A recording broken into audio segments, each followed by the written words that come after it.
નમસ્તે વિદ્યાર્થી મિત્રો, આજે આપણે ચેપ્ટર નંબર 8 ગતિ વિશે અભ્યાસ કરીએ। એમાં ફર્સ્ટ નંબરનો ક્વેશ્ચન છે કે વ્યવહારમાં જોવા મળતી ગતિના ઉદાહરણ આપો।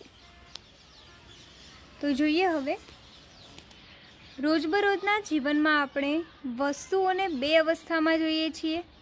એમાં પહેલી અવસ્થા છે સ્થિર અવસ્થા અને બીજી અવસ્થા છે ગતિમાન અવસ્થા। સ્થિર અવસ્થા એટલે કે એકની એક જગ્યાએ સ્થિર હોય, જે હલનચલન કરી શકતું ન હોય તો એ કેવું કહેવાય? સ્થિર। અને ગતિમાન અવસ્થા એટલે કે એક જગ્યાએથી બીજી જગ્યાએ હેરફેર કરી શકતું હોય અથવા તો એક જગ્યાએથી બીજી જગ્યાએ જઈ શકતું હોય તેને આપણે ગતિમાન અવસ્થા કહીએ છીએ।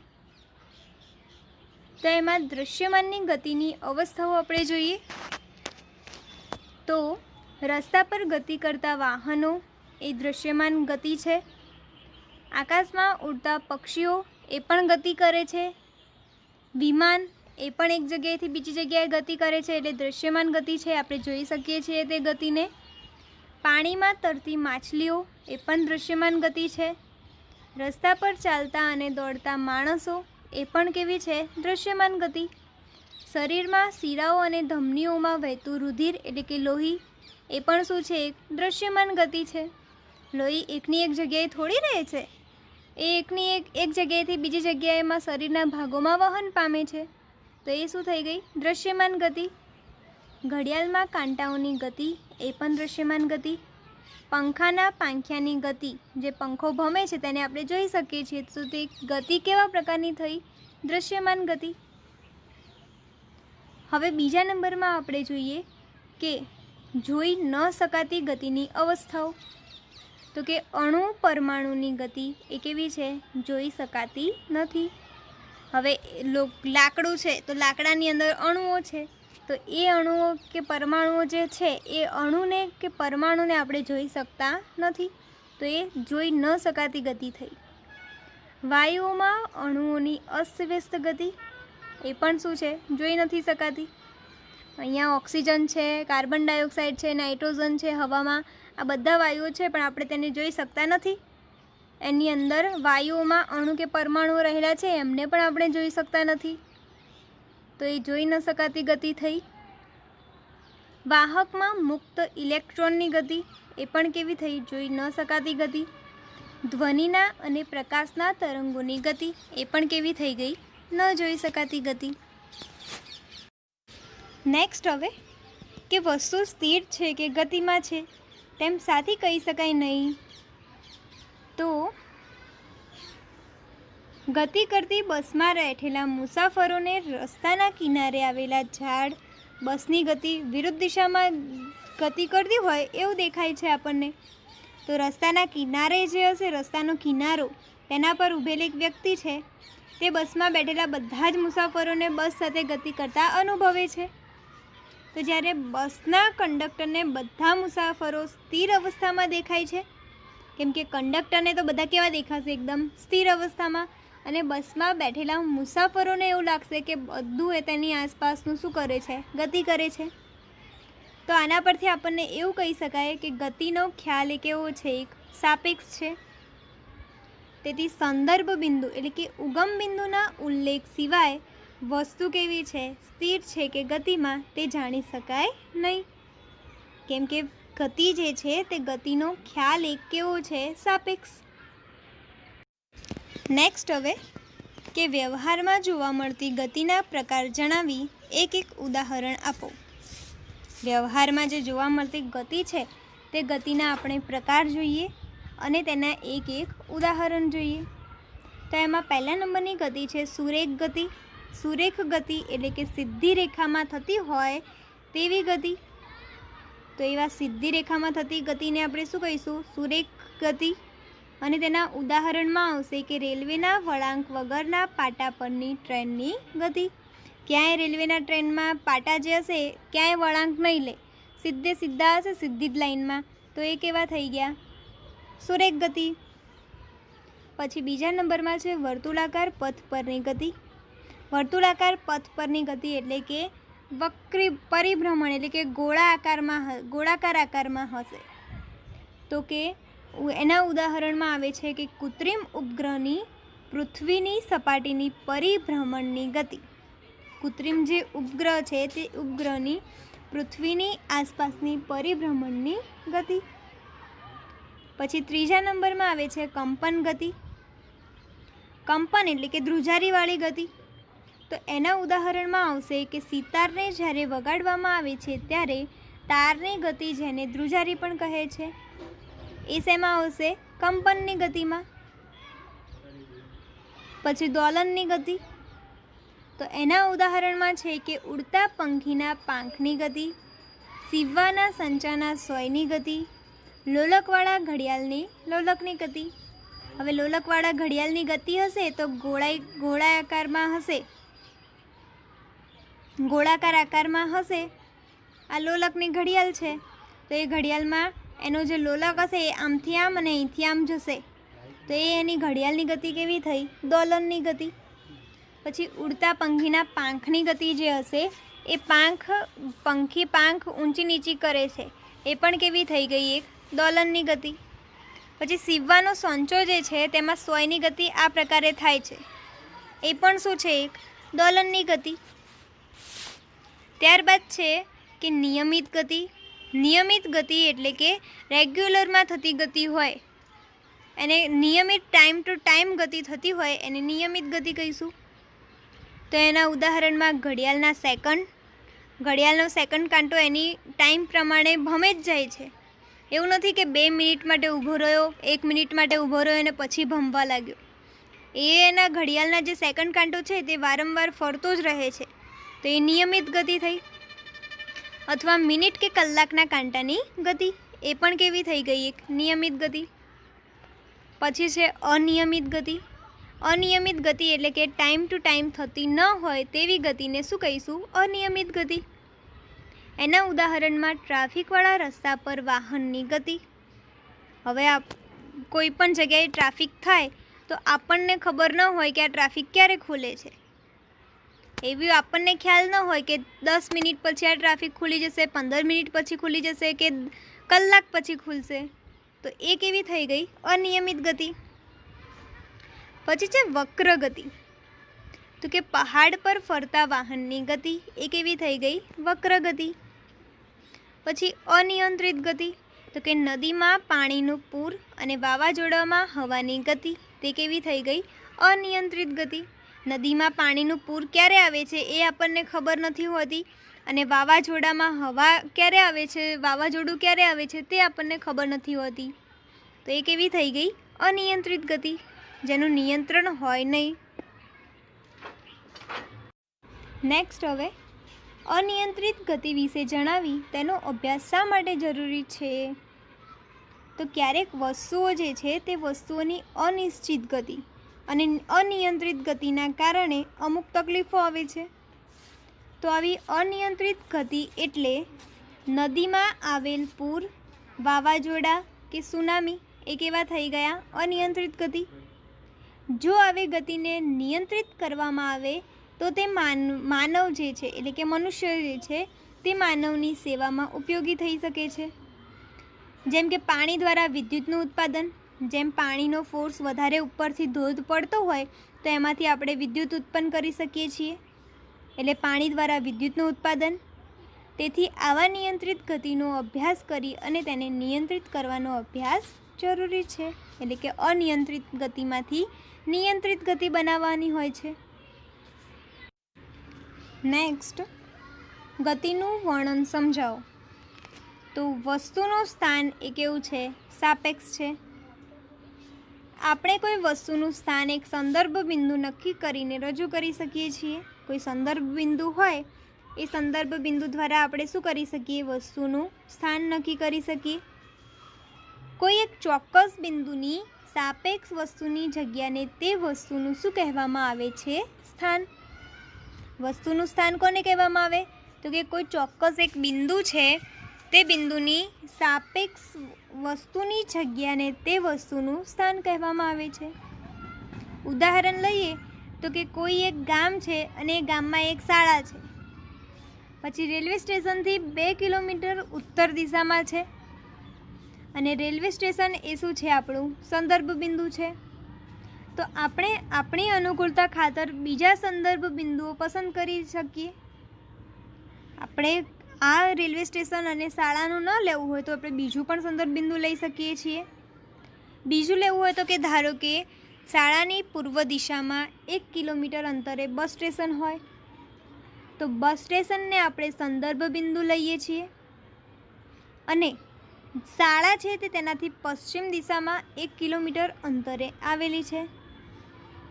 તો આવા અસંખ્ય સંદર્ભ બિંદુઓ લઈ શકાય છે. જેટલા પણ આપણે સંદર્ભ બિંદુઓ લેવા હોય એટલા આપણે લઈ શકીએ છીએ. એવું નથી કે સંદર્ભ બિંદુ 1 યા 2 જ લઈ શકીએ, અસંખ્ય લઈ શકીએ, ગણી ન શકાય તેવા લઈ શકીએ આપણે.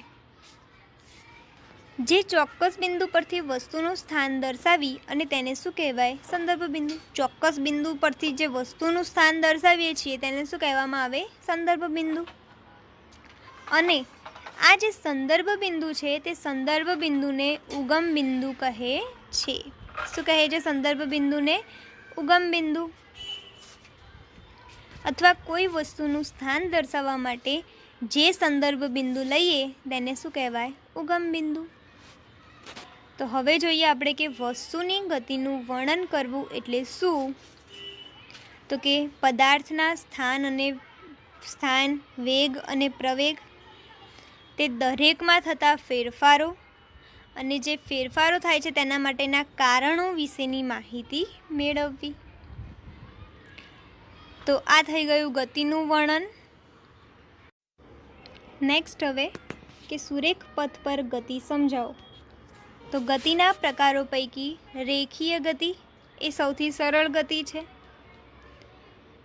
સીધી રેખામાં થતી ગતિ હોય, રેખાઓ પરથી થતી ગતિ એ કેવી કહેવાય? રેખીય ગતિ. તો હવે આ આકૃતિ છે તો જોઈએ હવે આપણે કે સુરેખ પથ પર ગતિ કઈ રીતે થાય છે. તો ધારો કે આકૃતિમાં દર્શાવ્યા મુજબ વસ્તુ બિંદુ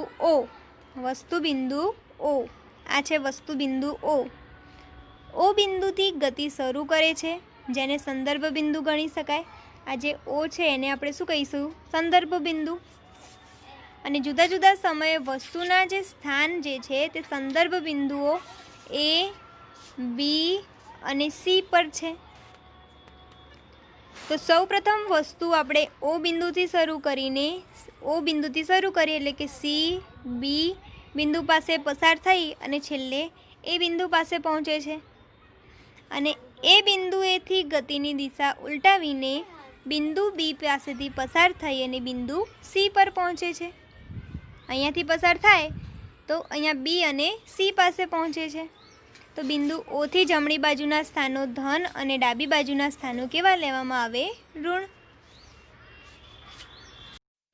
નેક્સ્ટ હવે કે પથ લંબાઈ અને સ્થાનાંતરની સમજૂતી આપો. તો જોઈએ પથ લંબાઈ. તો પથ લંબાઈમાં આપણે સૌપ્રથમ તેની વ્યાખ્યા સમજવી જોઈએ કે પથ લંબાઈ કહેવાય છે કોને? તો સમગ્ર વસ્તુ જે છે તે વસ્તુના સમગ્ર ગતિપથ પર જે કપાયેલું અંતર છે તે અંતરને આપણે શું કહીશું? પથ લંબાઈ. અને તેને કાપેલા અંતરને પણ કહેવાય છે. તે અદિશ રાશિ છે અને તેનો SI એકમ એ m છે, m એટલે કે મીટર છે. આકૃતિ પરથી વસ્તુની જે ઉપયુક્ત મુસાફરી દરમિયાન વસ્તુએ કાપેલ કુલ અંતર અથવા કુલ પથ લંબાઈ બરાબર જે આગળના આકૃતિમાં હતી કે અહીંયા O હતું, અહીંયા B હતું, અહીંયા C હતું અને અહીંયા A હતું. તો અહીંયા સંદર્ભ બિંદુ હતું તો સંદર્ભ બિંદુથી A સુધી અંતર કાપ્યું તો OA પ્લસ AC બરાબર 16 - 0 પ્લસ 25 - 60. તો 60માંથી 0 જાય તો 60 વત્તાનું વત્તા અને પ્લસ 60માંથી જો 25 જાય તો -35 અથવા 25માંથી -60 આપણે બાદ કરીશું તો -35 આન્સર મળે છે. અને અંતર હંમેશા ધન જ હોય તો 60 વત્તા ઓછા કરીએ એટલે પ્લસ થઈ જાય, પ્લસ માઇનસ પ્લસ તો કેટલું મળી જાય? 95 કિલોમીટર. તો પથ લંબાઈ દર્શાવવા માત્ર એકમ સહિત મૂલ્યની જરૂર પડે, પણ દિશાની જરૂર પડતી નથી. અને પથ લંબાઈ એક એવી રાશિ હશે, અદિશ રાશિ. તો પથ લંબાઈ અથવા કાપેલ અંતર જોઈએ તો ગતિ કરતી વસ્તુએ આપેલા સમયગાળામાં કાપેલા અંતરને પથ લંબાઈ અથવા કાપેલ અંતર કહે છે.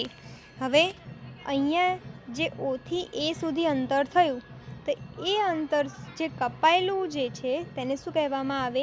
પથ લંબાઈ અથવા કાપેલ અંતર. અને જેને ડી અથવા એસ સંકેતથી દર્શાવાય છે. તેનો એસઆઈ એકમ મીટર છે. તેને નાના મોટા એકમો અનુક્રમે સેન્ટીમીટર અને કિલોમીટર છે. હવે જોઈએ સ્થાનાંતર. તો કે ગતિ કરતી વસ્તુની પ્રારંભિક અવસ્થા અને અંતિમ અવસ્થા જે છે, એટલે કે જ્યાંથી ગતિ શરૂ કરે છે ત્યાંથી, એટલે કે પ્રાથમિક અવસ્થા અને પ્રારંભિક અવસ્થા, અને આ એ જે છે તે કેવી થઈ ગઈ? અંતિમ અવસ્થા. તો કે પ્રારંભિક અવસ્થામાંથી અંતિમ અવસ્થા વચ્ચેના લઘુત્તમ અંતરને વસ્તુનું આપેલ સમયગાળામાં સ્થાનાંતર કહેવાય છે. અથવા બીજી રીતે આપણે જોવી હોય તો આપેલ સમયગાળામાં ગતિ કરતી વસ્તુના ચોક્કસ દિશામાં સ્થાનાંતરમાં થતા ફેરફારને સ્થાનાંતર કહે છે. એના જે સ્થાનમાં થતો ફેરફાર હશે તેને શું કહેવામાં આવશે? સ્થાનાંતર. અને સ્થાનાંતર એ સદિશ રાશિ છે, જ્યારે પથ લંબાઈ એ અદિશ રાશિ હતી. તેનો એસઆઈ એકમ મીટર છે. તેના નાના મોટા એકમો અનુક્રમે સેન્ટીમીટર અને કિલોમીટર છે. નેક્સ્ટ, પથ લંબાઈ અને સ્થાનાંતર વચ્ચેનો ભેદ ઉદાહરણ દ્વારા સમજાવો. તો જોઈએ હવે. તો પહેલાં સંદર્ભ બિંદુ જોઈએ. તો સંદર્ભ બિંદુ કયું છે? અહીંયા ઓ. હવે આપણે અહીંયા ધારીશું કે ધારો કે કોઈ વસ્તુ કાર છે, એ એક્સ અક્ષની ધન દિશામાં ગતિ કરે છે. એક્સ અક્ષની કઈ દિશામાં ગતિ કરશે? ધન દિશામાં. અને ટી1 સમયે એટલે કે આ સમયે ટી1 સમયે તે સી સ્થાને છે. ટી1 સમયે કયા સ્થાને છે? સી સ્થાને.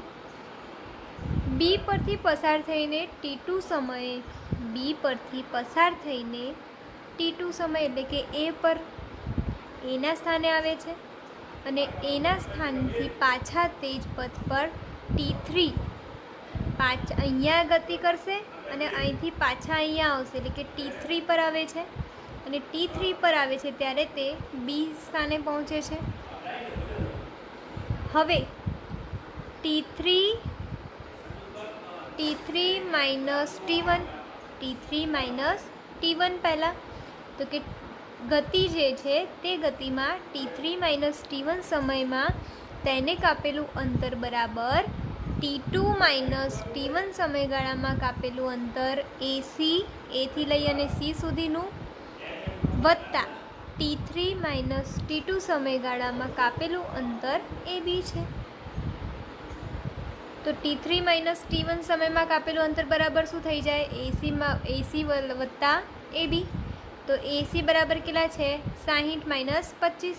અને એ બી બરાબર 60 માઇનસ 35. તો 35 વત્તા 25 એટલે કેટલા થઈ ગયા? 60 કિલોમીટર. અહીંયા છે 35, 60 અને 25. હવે ટી3 માઇનસ ટી1 સમયમાં હવે સ્થાનાંતર જોઈએ. તો ટી3 માઇનસ ટી1 સમયમાં સ્થાનાંતર બરાબર ટી3 સમયે સ્થાન માઇનસ ટી1 સમયે સ્થાન બરાબર ટી3 એટલે કે અંતિમ સમય, અને ટી1 એટલે કે પ્રારંભિક સ્થાન. તો અંતિમ સ્થાન કેટલું છે? તો કે 35. અંતિમ સ્થાન બી ઉપર છે, તો એ કેટલું છે? 35. અને ટી1 બરાબર પ્રારંભિક, એટલે પ્રારંભિક ટી1 છે એટલે એનું કેટલું છે? 25. તો શું થશે અહીંયા? 35 માઇનસ 25 બરાબર કેટલા કિલોમીટર આવી જાય? 10 કિલોમીટર. અંતર અને સ્થાનાંતર માટેનો સમયગાળો ડેલ્ટા ટી. જો આપણે સમયગાળો જોવો હોય તો ડેલ્ટા ટી બરાબર ટી3 માઇનસ ટી1 સમય પણ કેવો છે? સમાન. પણ બંનેના મૂલ્યો કેવા હશે? જુદા જુદા. ગતિ કરતી વસ્તુનું સ્થાનાંતરનું મૂલ્ય કદાપી તેની પથ લંબાઈ જે છે તેના કરતાં વધુ ન હોય. એટલે સ્થાનાંતર લેસ ધેન પથ લંબાઈ માટે સ્થાનાંતર અપન પથ લંબાઈ ઇઝ લેસ ધેન 1. જ્યારે વસ્તુ એક જ દિશામાં ગતિ કરે ત્યારે સ્થાનાંતર અને પથ લંબાઈ એ સમાન હોય છે, અને જ્યારે ગતિમાં સ્થાનાંતરનું મૂલ્ય શૂન્ય હોઈ શકે તે પણ ગતિને અનુરૂપ પથ લંબાઈ જે છે તે શૂન્ય ન હોય. એટલે કે ધન, ઋણ અને શૂન્ય ન હોઈ શકે સ્થાનાંતર, પણ પથ લંબાઈ હંમેશા કેવી મળે? ધન. નેક્સ્ટ હવે પથ લંબાઈ અને સ્થાનાંતરનો ઉપયોગ જણાવો. તો પથ લંબાઈ અને સ્થાનાંતરનો ઉપયોગ એ વસ્તુની ગતિના વર્ણન માટે તેમજ આપેલા કોઈ સમયગાળામાં વસ્તુના પ્રારંભિક એટલે કે પ્રથમ જે સ્થળ હશે તે પ્રારંભિક સ્થાનની સાપેક્ષે અંતિમ સ્થાન જાણવા માટે કરવામાં આવે છે.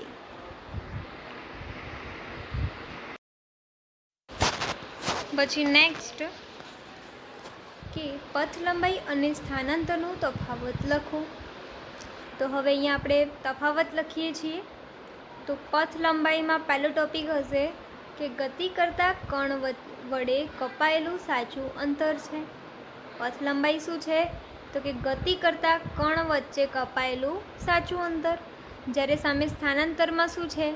તો કે જો એક જ દિશામાં ગતિ ન થતી હોય, કોઈ એક જ દિશામાં ગતિ ન થતી હોય તો કણ વડે કપાયેલું સાચું અંતર ન દર્શાવે. પછી પથ લંબાઈ. તો પથ લંબાઈ એ હંમેશા ધન હોય છે, જ્યારે સ્થાનાંતર એ ધન, ઋણ કે શૂન્ય હોય છે. પછી પથ લંબાઈ તે અદિશ છે, જ્યારે સ્થાનાંતર તે કેવી છે? સદિશ. પથ લંબાઈ એ ગતિ થતી હોય તો તેનું મૂલ્ય કદાપી શૂન્ય મળતું નથી, અને જ્યારે સ્થાનાંતરમાં ગતિ થતી હોવા છતાં તેનું મૂલ્ય શૂન્ય મળી શકે છે. પછી પથ લંબાઈ. તો કે જો ગતિ સુરેખ ન રહેતી હોય તો પથ લંબાઈ ગ્રેટર ધેન સ્થાનાંતર થઈ જાય છે, અને સામે સ્થાનાંતરમાં જો ગતિ સુરેખ ન હોય તો પથ લંબાઈ ગ્રેટર ધેન સ્થાનાંતર થઈ જાય છે. પછી પથ લંબાઈ. તો કે તેના પર દરેક વખતે પદાર્થનું અંતિમ સ્થાન જે હોય છે તે નક્કી ન થઈ શકે, અને સ્થાનાંતરમાં તેના પર દરેક વખતે પદાર્થનું અંતિમ સ્થાન જે હોય છે તે નક્કી થઈ શકે છે. નેક્સ્ટ, કોઈ વસ્તુ દ્વારા કંઈક અંતર કપાયેલ છે, શું તેનું સ્થાનાંતર શૂન્ય હોઈ શકે? જો હા તો આપના ઉત્તરને ઉદાહરણ દ્વારા સમજાવો. તો કોઈ વસ્તુ કંઈક અંતર કપાયેલ છે તો શું તેનું સ્થાનાંતર શૂન્ય હોઈ શકે? જે હમણાં જ આપણે જોયું. તો હા, હોઈ શકે છે. ક્યારે? તો કે જ્યારે ગતિ કરતી વસ્તુનું પ્રારંભિક સ્થાન જે છે, પ્રથમ સ્થાન જે છે તે પ્રથમ સ્થાન અને અંતિમ સ્થાન એકબીજા પર સંપાત થાય, એટલે કે એક જ હોય, ત્યારે સ્થાનાંતર કેવું થઈ જાય? શૂન્ય થઈ જાય છે. હવે આપણે ઉદાહરણ જોવું હોય તો જો તમે તમારા ઘરેથી શાળાએ જાઓ છો અને શાળાએથી તમારા ઘરે પાછા વળો છો, તો તે દરમિયાન તમે કાપેલું અંતર શૂન્ય નથી, પણ તમારી ગતિનું સ્થાનાંતર કેવું છે? શૂન્ય છે. અથવા વસ્તુ ગતિ કરતી ન હોય ત્યારે સ્થાનાંતર કેવું હોઈ શકે? શૂન્ય. નેક્સ્ટ, એક ખેડૂત 10 મીટર લંબાઈના એક ચોરસ ખેતરની ધારે 40 સેકન્ડમાં એક ચક્કર પૂર્ણ કરે છે, અને 2 મિનિટ 20 સેકન્ડ બાદ આ ખેડૂતે પ્રારંભિક સ્થાનથી કેટલું અંતર કર્યું હશે? તો આપણે શોધવાનું શું છે કે પ્રારંભિક સ્થાનથી કેટલું સ્થાનાંતર કર્યું હશે તેણે, ખેડૂતે. તો પહેલાં એની પરિમિતિ શોધવી પડશે. તો પરિમિતિ બરાબર 4 × 10 એટલે કેટલું આવી જાય? 40 મીટર. જે એક ચક્કર પૂર્ણ કરતાં લાગતો સમય જે છે તે કેટલો છે? 40 સેકન્ડ. પછી 2 મિનિટ અને 20 સેકન્ડમાં ખેડૂતે 3 ચક્કર અને 1 અડધું ચક્કર કાપ્યું હોય. 2 મિનિટ અને 20 સેકન્ડમાં કેટલું કર્યું હોય એને, તો કે 3 પૂર્ણ ચક્કર કર્યા હોય અને 1 અડધું ચક્કર કાપ્યું હોય. તો 40 સેકન્ડમાં એક ચક્કર 40 સેકન્ડમાં 1 પૂર્ણ ચક્કર, તો 120 સેકન્ડમાં કેટલું? તો શોધીએ હવે. n બરાબર 120 ભાગ્યા 40, તો કેટલું મળી જાય? 3.5. જો ખેડૂત ખેતરના એ બિંદુથી ગતિ શરૂ કરે તો 3.5 ચક્કર બાદ તે સી બિંદુએ હશે. કયા બિંદુએ હશે? સી બિંદુએ. એ બિંદુથી ગતિ સ્ટાર્ટ કરે છે અને 3.5 ચક્કર બાદ તે કયા બિંદુએ હશે? સી બિંદુ પર. તો ખેડૂતનું સ્થાનાંતર એસી થશે, પણ ખેડૂતનું સ્થાનાંતર શું થયું? એસી. પરંતુ એસી એ તો કાટકોણ ત્રિકોણ છે, કાટકોણ ત્રિકોણનો કર્ણ બને છે. તો એ બી અને સીનો એસી શું છે? કર્ણ છે. આવું છે. તો અહીંયા એ, અહીંયા સી અને અહીંયા બી, અને આ લાઈન આપણે જોવાની છે. અને આ થઈ ગયું કાટકોણ ત્રિકોણ. તો એ બી અને સીમાં એ અને સીનો શું છે? એબીસીનો એસી કર્ણ છે. તો પાયથાગોરસનો પ્રમેય શું કહે છે? કે એસી બરાબર કર્ણ બરાબર સામેની બાજુ ભાગ્યા પાસેની બાજુ. તો એબીનો સ્ક્વેર વત્તા બીસીનો સ્ક્વેર. તો એબીનો સ્ક્વેર કેટલો છે? તો કે 10. તો 10નો સ્ક્વેર વત્તા બીસીનો સ્ક્વેર એટલે કે 10નો સ્ક્વેર. તો 10નો સ્ક્વેર કેટલો થાય? 100. અને 10નો સ્ક્વેર કેટલો થાય? 100.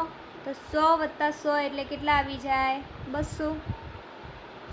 વર્ગમૂળની બહાર કાઢીએ એટલે 10√2 મીટર, અને સ્થાનાંતરની દિશામાં એથી સી તરફ હશે.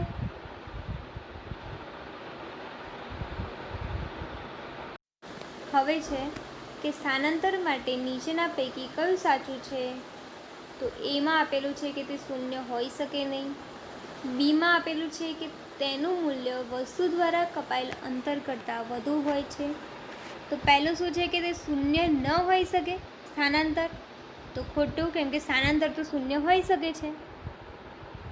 પછી બી કહે છે કે તેનું મૂલ્ય વસ્તુ દ્વારા કપાયેલ અંતર કરતાં વધુ હોય છે. તો એ પણ શું છે? ખોટું છે. નેક્સ્ટ હવે કે નિયમિત ગતિ એટલે કે સમાન ગતિ અને અનિયમિત ગતિ એટલે કે અસમાન ગતિ એટલે શું? ઉદાહરણ આપી સમજાવો. તેમાં ફર્સ્ટ આપણે જોઈએ કે નિયમિત ગતિ, સમાન ગતિ. તો વસ્તુ સમાન સમયગાળામાં સરખું અંતર કાપે તો આવી ગતિને શું કહીશું? સમાન ગતિ. ઉદાહરણ લેવું હોય તો એક વસ્તુ સુરેખ પથ પર પ્રથમ કલાકમાં 50 કિલોમીટર, બીજા કલાકમાં 50 કિલોમીટર અને ત્રીજા કલાકમાં અને ચોથા કલાકમાં પણ 50 કિલોમીટર અંતર કાપે છે. તો તે વસ્તુની કેવી ગતિ થઈ? સમાન ગતિ સૂચવે છે. બધામાં 50-50 કિલોમીટર દર કલાકે અંતર કાપે છે, તો તે કેવી ગતિ થઈ? નિયમિત ગતિ, સમાન ગતિ. આ પ્રકારની ગતિમાં સમયગાળો નાનો કે મોટો હોઈ શકે. એટલે કે પ્રથમ કલાકમાં 50 કિલોમીટર, બીજા અડધા કલાકમાં 25, ત્રીજા દોઢ કલાકમાં 75 કિલોમીટર અને ચોથા 2 કલાકમાં 100 કિલોમીટર અંતર કાપે, તો પણ આ પ્રકારની ગતિ સમાન ગતિ કહેવાય છે. અને આવી ગતિમાં વસ્તુની ઝડપ પણ કેવી રહે છે? અચળ હોય છે. પછી આપણે જોઈએ કે અનિયમિત ગતિ એટલે કે અસમાન ગતિ. તો કે વસ્તુનું સમાન સમયગાળામાં જુદું જુદું અંતર કાપે તો આવી ગતિને અસમાન ગતિ કહે છે. વસ્તુ સમયગાળામાં સમાન સમયગાળો હોય પરંતુ એમાં અંતર એમનું કેવું કાપતું હોય? જુદું જુદું. તો તેવી ગતિને કેવું ગતિ કહેવાય? અસમાન ગતિ. ઉદાહરણ લેવું હોય તો કે ભીડવાળા રસ્તા પર ગતિ કરતી કાર અથવા જોગિંગ કરતી વ્યક્તિ, જે મોર્નિંગમાં એક્સરસાઇઝ કરવા દોડે છે તે વ્યક્તિ, અને કોઈ પણ યાંત્રિક વાહન ગતિ શરૂ કરે ત્યારે તેની ગતિ અટકે ત્યારે સૂક્ષ્મ સમયગાળામાં તેની ઝડપ જે છે તેમાં ફેરફાર થાય છે. અને જે ફેરફાર થાય છે તેને શું કહેવાય? અનિયમિત ગતિ. નેક્સ્ટ હવે કે નિયમિત ગતિ અને અનિયમિત ગતિ વચ્ચેનો તફાવત લખો. તો નિયમિત ગતિ એટલે કે સમાન ગતિ અને અનિયમિત એટલે કે અસમાન ગતિ વચ્ચેનો તફાવત આપણને કીધો છે. તો જોઈએ તફાવત. નિયમિત ગતિ પહેલાં તો કે પદાર્થ સમાન સમયગાળામાં સમાન અંતર કાપે તો તે કેવી ગતિ કહેવાય? નિયમિત ગતિ. પછી અનિયમિત ગતિ તો કે પદાર્થ સમાન સમયગાળામાં કેવું અંતર કાપે? જુદું જુદું, તો તેને કેવી ગતિ કહીશું? અનિયમિત ગતિ. પછી નિયમિત ગતિમાં તો કે નિયમિત ગતિ કરતાં પદાર્થોની ઝડપ જે હોય છે તે સરખા સમય માટે કેવી હોય? અચળ. અને અનિયમિત ગતિ કરતાં પદાર્થની ઝડપ સરખા સમયગાળા માટે કેવી હોય? જુદી જુદી હોય છે. નિયમિત ગતિમાં અચળ અને અનિયમિત ગતિમાં જુદી જુદી હોય છે. આ ગતિમાં અંતર વિરુદ્ધ સમયનો આલેખ કેવો મળે? સુરેખ મળે છે. જ્યારે અનિયમિત ગતિમાં અંતર વિરુદ્ધ સમયનો આલેખ સુરેખ હોતો નથી. નિયમિત ગતિ તો કે ઘડિયાળના સેકન્ડ કાંટાની ગતિ એ કેવી છે? નિયમિત. અને ટ્રાફિક હોય તો એ ટ્રાફિક ક્યારે ખુલશે, ક્યારે આગળ રોડ અથવા રસ્તો ક્લિયર થશે તેની આપણને ખબર કોઈ હોય નહીં. 10 મિનિટ થાય, 20 મિનિટ થાય, અડધો કલાક થાય, કલાક થાય, તો એનો કોઈ ટાઈમ ફિક્સ હોય નહીં. તો તે કેવી ગતિ કહેવાય? અનિયમિત ગતિ. પછી નેક્સ્ટ કે ઝડપ એટલે કણની ગતિનો દર સમજાવો. તો જે વસ્તુ ઝડપથી ગતિ કરતી હોય તેને કોઈ ચોક્કસ અંતર કાપતા ઓછો સમય લાગે. કોઈ વસ્તુ જે ઝડપથી એકદમ ગતિ કરતી હોય તો તેને અંતર કાપવા માટે કેવો સમય લાગે?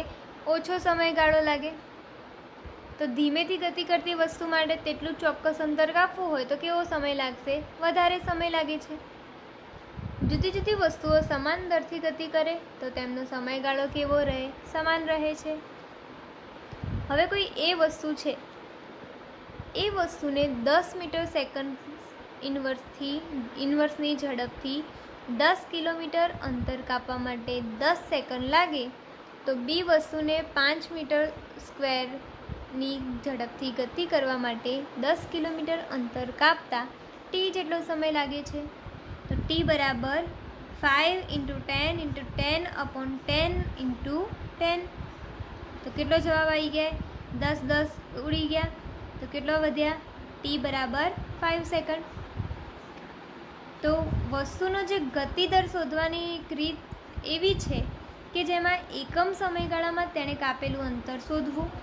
અને આ જે રાશિ છે તે રાશિને ઝડપ કહેવામાં આવે છે. તો ઝડપનું સૂત્ર,